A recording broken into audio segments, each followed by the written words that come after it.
मित्रांनो नमस्कार।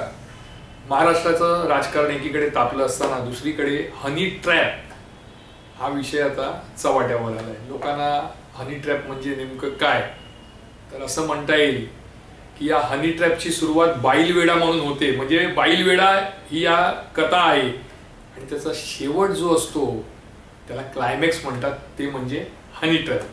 नमस्कार, मी अमित जोशी, बंद आहे बिंदास च्या माध्यमातून आज बुधवार आपल्या समोर राजकारण विरहित एक विषय घेऊन आलोय।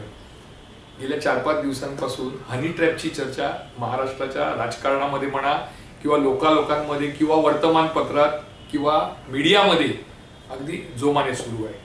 हनी ट्रॅप म्हणजे काय, तर जर समजा लष्करी अधिकारी असेल किंवा विदेश मंत्रालयात कोणी काम करत असेल, कोणी लष्करात काम करत असेल, कोणी गृह खात्यात मोठ्या पदावर काम करत असेल, त्याला जर एखाद्या बाईने हेरलं, मग ते सोशल मीडियातून असू दे किंवा प्रत्यक्ष भेटून, आणि त्यानंतर त्याची इच्छा पूर्ण करून बाईलवेडेपणाची म्हणा किंवा त्याची इच्छा जी असते ती पूर्ण केल्यानंतर त्याच्याकडनं देशाचे जे अंतर्गत कागदपत्र आहेत किंवा देशाची अंतर्गत माहिती आहे ती जेव्हा मागितली जाते तेव्हा त्याला म्हणतात हनी ट्रॅप। मात्र महाराष्ट्रात सध्या जे चालू आहे त्याला नेमकं हनी ट्रॅप म्हणावं का? कारण एखाद्या महिलेची ओळख करायची, तिच्याबरोबर संबंध ठेवायचे, तिला पैसे द्यायचे आणि जेव्हा तिच्या अपेक्षा वाढतात ती जास्ती पैशाची मागणी करू लागली किंवा जास्ती सुख पाहिजे म्हणून मागणी करू लागली आणि मग लग्न झालेला जर तो अधिकारी असेल किंवा नेता असेल तर तो समाजाला घाबरतो, आपल्या कुटुंबाला घाबरतो आणि मग नाव देतो हनी ट्रॅप। एक 2015-2014चा थोडंसं मी मागे येणार आणि सुरुवात करणार पत्राचाळीपासून। गोरेगावचा पत्राचाळ हा विषय फार मोठा आहे। जेव्हा गोरेगावची पत्राचाळीची सुरुवात झाली तेव्हा इतकी सुंदर झालेली, बिल्डरने एवढा चांगला आराखडा तयार केला होता, इतका चांगला व्हिडिओ तयार केला होता की आतमध्ये शिरल्यानंतर असं वाटायचं की एखाद्या पंचतारांकित हॉटेलमध्ये शिरतोय असा तो व्हिडिओ होता। त्या विकासकाने तो बनवलेला होता। आतमध्ये जिम आहे, आतमध्ये स्विमिंग पूल आहे, आतमध्ये गेल्यानंतर बसायला सुंदर आलिशान अशी जागा आहे, चांगल्या लिफ्ट आहे, आतमध्ये त्या रूम मध्ये सगळ्या ॲम्युनिटीज आहेत, असा तो एक देखावा उभा केला होता त्या व्हिडिओमध्ये। त्यावेळी असं झालं की बिल्डरला जे पाहिजे होतं ते बिल्डर त्यावेळी करून घ्यायचा। त्याला कारण असं होतं की एक मोठी सोन्याची कोंबडी होती, 48 एकर होतं, त्याच्यावर असं ठरलं होतं की बाबा 16 एकर मध्ये रहिवाशांना द्यायचं, उरलेलं जे 16 एकर बिल्डरने घ्यायचे, 16 एकर माडाला बांधून द्यायचे। बिल्डरने चॅप्टरगिरी केली, 5 एकरवरच ते पत्राचाळ उभी गेली। आता उरलेल्या त्या एकरचं काय झालं ते कोणालाच माहित नाही, अम्युनिटीज नाही, तो बिल्डरही लापता आहे म्हणा किंवा त्या बिल्डरला काढून टाकलाय म्हाडाने आणि म्हाडा तिथे स्वतः डेव्हलप करते। आता तिथे काहीच उरलेलं नाही, फक्त एक साचा उभा राहील म्हाडाचा, म्हणजे ते घर बांधतील तेवढंच आहे। बाकीच्या सुविधा किंवा जो चित्रपट व्हिडिओ तयार केला होता, जो देखावा तयार केला होता तसा काय नाही। मग आता प्रश्न येतो की त्यावेळी धडाधड परवानग्या म्हाडाकडून या विकासकाला कशा मिळत गेल्या? कारण आजकाल सहजासहजी परवानग्या म्हाडामधून, SRA मधून, पालिकेमधून मिळत नाहीत, पैसे द्यावे लागतात, त्याशिवाय कामं होत नाहीत। मग असा काय चमत्कार झाला की त्यावेळचे जे उपाध्यक्ष होते म्हणा किंवा त्यावेळचे CEO होते त्यांनी पटापट NOC दिली। तर एक सुरस रंजक कथा या हनी ट्रॅपच्या निमित्ताने आठवली। ती अशी होती, काहींनी सांगितली, काहींनी पुराव्यासह सांगितलं, तर खरं काय खोटं काय एक तर त्या विकासकाला माहिती किंवा त्या म्हाडांच्या अधिकाऱ्यांना माहिती। पण त्यावेळी असं होतं की त्या म्हाडाचे उपाध्यक्ष होते आणि काही अधिकारी होते, त्यांना घेऊन जायला म्हणजे इथून सिंगापूर किंवा दुबई किंवा हाँगकाँग या ठिकाणी हे अधिकारी जायचे, विकासक त्यांची व्यवस्था करायचा, त्यांच्याबरोबर त्यांना पैसा तर मिळाला पण त्याचबरोबर त्यांना महिलाही मिळाल्या। म्हणजे इकडच्या मॉडेल असू दे किंवा जे एखादा जो उद्योग करतात या प्रकारचा कॉर्पोरेट लोकांना खुश करण्यासाठी त्या महिलांना तिकडे पाठवायचं। मग त्या महिलांबरोबर ते अधिकारी 4-5 दिवस राहायचे आणि त्याच्या बदल्यात सह्या व्हायच्या, NOC मिळायच्या। आणि NOC मिळत गेल्यामुळे बिल्डरचं असं फावलं की जवळजवळ हा 1200 आणि 1300 कोटीचा भ्रष्टाचार झाला, असं शेवटी 2018-2019 मध्ये म्हाडानेच उघड केलं। मग हा पैसा गेला कुठे? आणि त्यापेक्षाही जर हा बिल्डर व्यवस्थित नव्हता किंवा काही त्रुटी होत्या तर मग एका मागोमाग एक त्याला ना हरकत प्रमाणपत्र म्हाडाच्या या उपाध्यक्षांनी त्यावेळच्या किंवा इतर काही अधिकाऱ्यांनी कसा दिला, तर त्याला कारणीभूत हनी ट्रॅप. पण हनी ट्रॅप म्हणजे असं म्हणता येईल की बाबा पैसे दिले, मौज मजा करायला दिली, विदेशात महिलांबरोबर पाठवलं आणि मग तिकडे स्वाक्षऱ्या करून घेतल्या किंवा इथे आल्या आल्या स्वाक्षऱ्या केल्या, काही संभव आहे. आता आपण येऊया हनी ट्रॅपकडे, जो सध्याचा विषय आहे. हनी ट्रॅप मध्ये काही नेते अडकले आहेत, काही आमदार अडकले आहेत, काही मंत्री अडकले असा आरोप संजय राऊत यांनी केला, विजय वडेट्टीवार यांनी केला. भाजपच्या समर्थकाला अटक झाली याच प्रकरणावरून.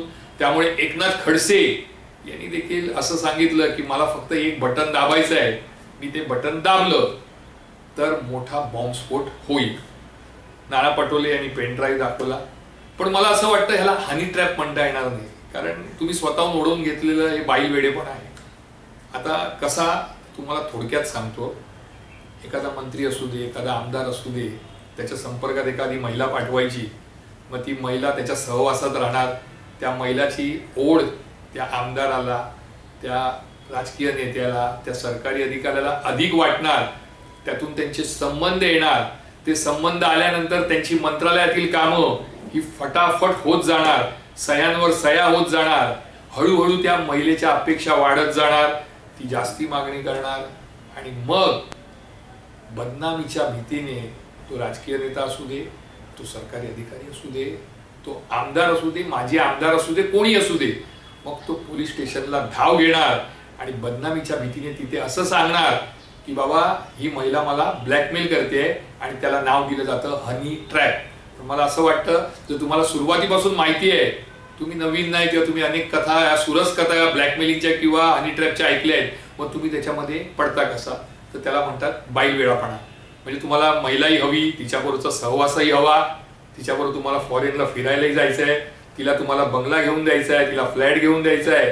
या घटना महाराष्ट्रासाठी नवीन नाही. यापूर्वी देखील तुम्हाला जर आठवत असेल तर म्हाडाच्या एका तरुण अधिकाऱ्याला त्यावेळच्या पोलिसांनी अटक केलेली 450 कोटीच्या घोटाळ्यामध्ये, आणि त्यावेळी त्याचंही अशीच प्रकरणं महिलांना ठेवलंय, महिलांना फ्लॅट घेऊन दिलाय, घर घेऊन दिलाय, दागिने घेऊन दिले, अशी प्रकरणं उघडकीस आली आहे.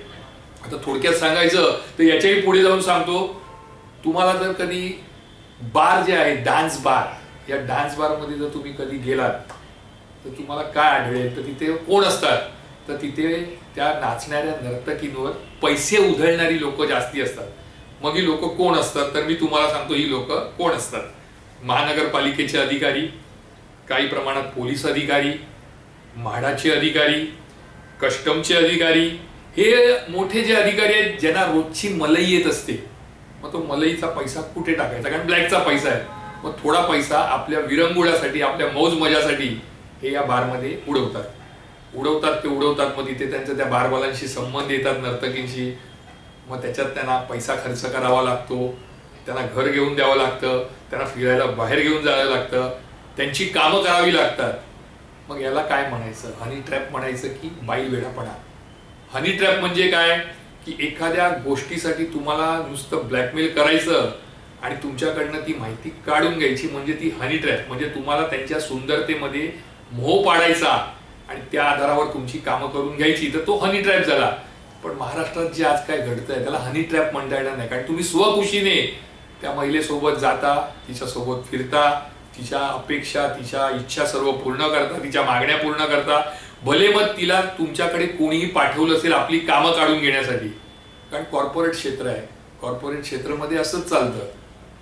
चांगल्या चांगल्या महिला ज्या दिसतात त्यांचा वापर हे कॉर्पोरेट क्षेत्रातील लोक असू दे, विकासक असू दे, किंवा ज्यांना शासनाकडून काही कामं काढून घ्यायची, मग म्हाडा असो, महापालिका असो, जिल्हाधिकारी कार्यालय असू दे, मंत्रालय असू दे, पोलीस विभाग असू दे.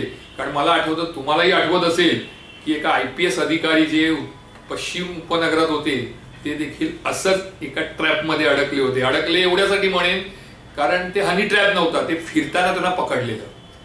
एका मुलीसोबत जी चित्रपट सृष्टीची निगडीत आहे तिच्याबरोबर ते गाडीत फिरत होते, तिच्याबरोबर फिरायला जायचे, जेवायला जायचे. त्यामुळे ही बाब उघड झाली, मग त्यांना निलंबित करण्यात पण आलं होतं. तर मला असं वाटतं की हनी ट्रॅप हे नाम देणं चुकीचं आहे. तुम्ही तुमच्या मौज मजेसाठी, तुमच्या फायद्यासाठी, त्या महिलेशी जवळीक साधण्यासाठी तुम्ही तिच्यासोबत जाता, तिला पैसे देता, तिच्या अपेक्षा वाढत जातात. हळूहळू तुम्ही तिला पैसे देणं बंद करता, कारण तुमच्याकडे दुसरी महिला आलेली असते. त्यामुळे पहिली जी महिला असते ती तुम्हाला कंटाळवाणी वाटू लागते. आणि जेव्हा अशी परिस्थिती घडते तेव्हाच ती महिला तुम्हाला ब्लॅकमेल करते आणि मग नाईलाजाने आपली बदनामी होणार म्हणून तुम्हाला पोलीस ठाण्यात जावं लागतं किंवा तेथे जाऊन तुम्हाला तक्रार करावी लागते. महाराष्ट्राची स्थिती आज अशीच आहे. अनेक असे राजकारणी आहेत, काही मंत्री असतील, आजी माजी मंत्री असतील, सरकारी पाहुणे असतील विविध खात्यातील, यांच्या प्रकारात हेच घडलेलं आहे. त्यांचे संबंध कुठेतरी आलेले आहेत. काहींचे अद्यापही चालू आहेत, काही पस्तावत आहेत, काहींनी आपली प्रकरणं दाबलेली आहेत. पण ज्यांना आपली प्रकरणं दाबता येत नाही आणि समोरची महिला डोईजड होते किंवा आपली बदनामी समाजात होईल ही भीती ज्यांना आहे ते मग त्या पोलीस स्टेशनला जातात, तिथे तिच्या विरोधात तक्रार करतात आणि मग तिथे नाव दिलं जातं हनी ट्रॅप. मी अमित जोशी पुन्हा एकदा रविवारी एखादा नवा विषय राजकीय घेऊन तुमच्या समोर येईन. तोपर्यंत तुमची रजा घेतो. जय हिंद, जय महाराष्ट्र.